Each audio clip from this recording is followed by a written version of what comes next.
Sir, I have read very carefully the recommendations of the TSR committee to the government. And I'm glad that the government, the minister has now said that these are all inputs and they will be looked at by the cabinet and then you will come back to us. But sir, I have to say that after going through this report, I was deeply disappointed because there is no direction in this draft. So at the heart of any education policy is the issue of access, the issue of quality, and the issue of equity. All three must go hand in hand. If you have access without quality, you will produce uneducated children. If you have quality without access, the whole purpose of education is lost because we have 20 crore children going to school today. And if you have quality and you have access, but you don't have equity, and you leave out the minorities, and you leave out the scheduled castes, and you leave out the scheduled tribes, I think that will be an incomplete education policy. And this draft that has been put up before you lacks in addressing issues of access, issues of quality, and issues of equity. And that is the first comment I wish to make. Sir, let me just give you an example. There are 200 million children, that's 20 crore children who go to school today. But we are talking about children who enter class 1. As you move up the ladder and you go to secondary and upper secondary, the enrollment ratio decreases. And if you look at the numbers, ultimately a very small percentage reach class 12. When we came to power in the UPA, the gross enrollment ratio, and let me explain what gross enrollment ratio is. Gross enrollment ratio is the percentage of children who reach university who have reached class 12. That's gross enrollment ratio. And very few reach class 12. But the gross enrollment ratio of India at that point in time, and I'm talking about 2009, was around 12.4. Sitaramji talked about 8%. It was 12.4. When we brought in the Right to Education Act, we wanted to give an impetus to access. Because the more access there is, the greater number of children will reach university. And the result was that by the time we reached 2014, the gross enrollment ratio had increased from 12.4% to almost 19%. There was a 7-point percentage increase. Why is that important, sir? And there I come to the second aspect of what I wish to say. It's important, why? Because the more children reach universities, the greater will be the innovation. All ideas are seeded in the university system. Industry only translates those ideas into wealth. So the more children you have in the university, the greater the possibility of the nation being wealthy in terms of ideas. And the greater the possibility of translating those ideas into goods and services. So if you look at any OECD country, you will find that the gross enrollment ratio in the top European countries and in the United States of America is around 50%. 50%. The global average of gross enrollment ratio is 27%. And we are still, and the figures, the 2013 figures show that in the meantime, the gross enrollment ratio has reached 23%. So you need to address the issue of access. And the only way you can address it is to give the right of education to children from class 8 to class 12. Because once you make that a fundamental right, then you will have more children going into the university system. And if you have more children going into the university system, you will obviously have a larger gross enrollment ratio, and that in terms will help access. Now, sir, I don't see any thought on that in your draft that has been put up before you. Now, sir, let me talk about quality. As far as quality is concerned, you say that we are addressing the issues of quality by bringing in ICT into the system, that is communication technologies into the system. Now, sir, I'm very sorry to say this is going to take a long time, because the only way to bring ICT technology into the school system is to first have a fiber optic network. Now, your fiber optic network is not in place, and it will take years for it to be in place. The fiber optic network policy was started by our government.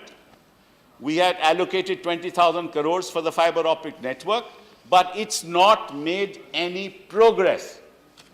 It's at a standstill. Now, unless you connect all the villages in India with a fiber optic network, and then you have a last mile connectivity to the school system, you are not going to get ICT into schools. So how are you going to deal with the issue of quality? That's only one part of it.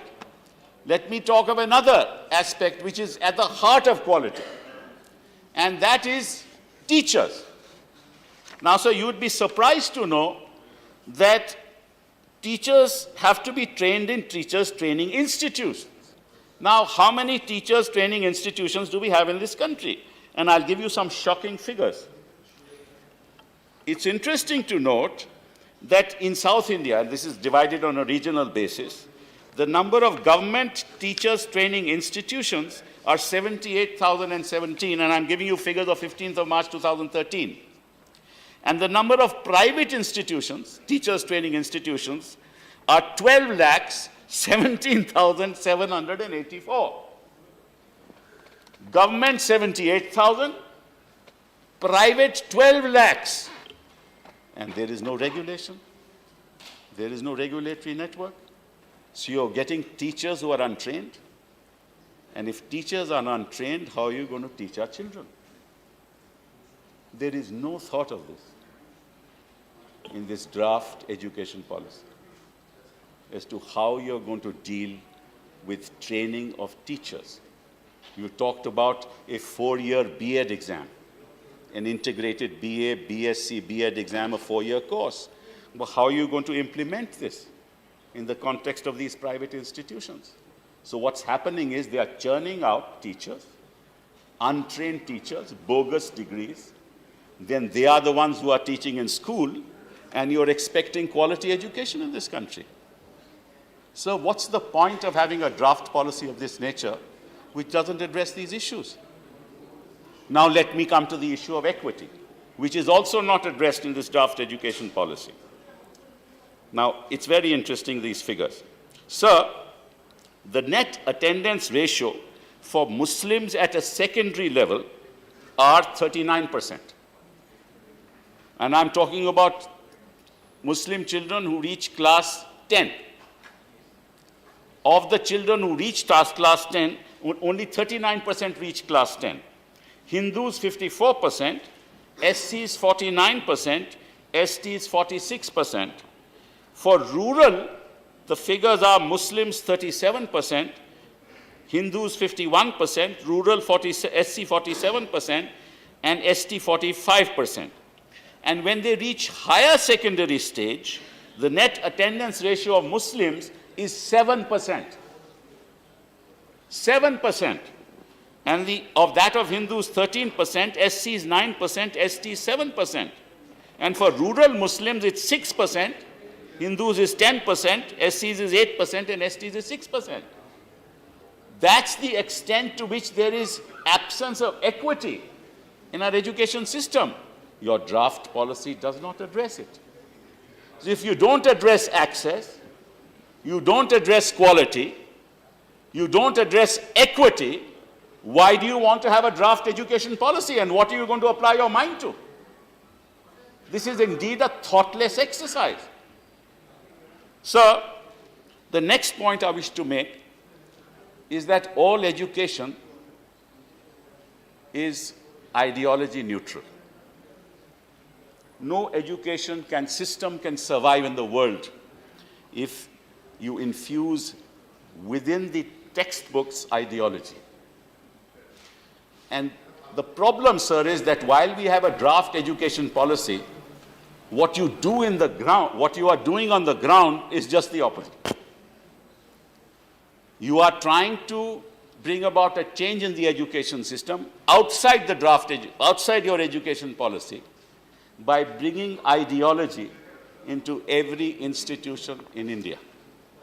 Shaktimaan की लात तोड़ी, शक्तिमान की लात तोड़ी, वेमुला की हिम्मत, शक्तिमान की लात तोड़ी, वेमुला की हिम्मत, जो छात्रों पे वार करे, कैसी होगी वो संगत. This is what you are doing to my country. You are attacking the minorities. You are attacking our tribals. You are attacking the SCs. You are attacking the STs. And you are saying we're going to change the textbooks of histories. Dinanath will be the icon who will teach what is going to happen in schools. Then, wonderful statement in your policy. You say universities should be politics free. No, they say universities should, in this policy statement. But what you are doing to universities? Your ABVP is entering into every university campus, occupying vice chancellors' offices, and it's creating an environment of violence, running a parallel administration. That's what you are doing on the ground. Who have you appointed in the ICHR? Who have you appointed in the National Book Trust in India? Your editor, past editor of Panchajanya, is now the head of the Book Trust of India, National Book Trust of India, and you're talking about a national education policy which is ideology free, which is independent.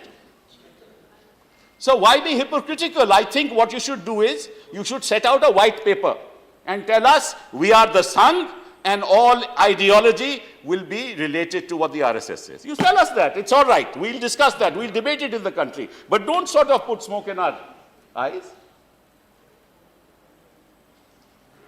You have saffronized every post in this country, from governors to heads of institutions, your vice chancellors, your IIT directors. We know how they have been chosen.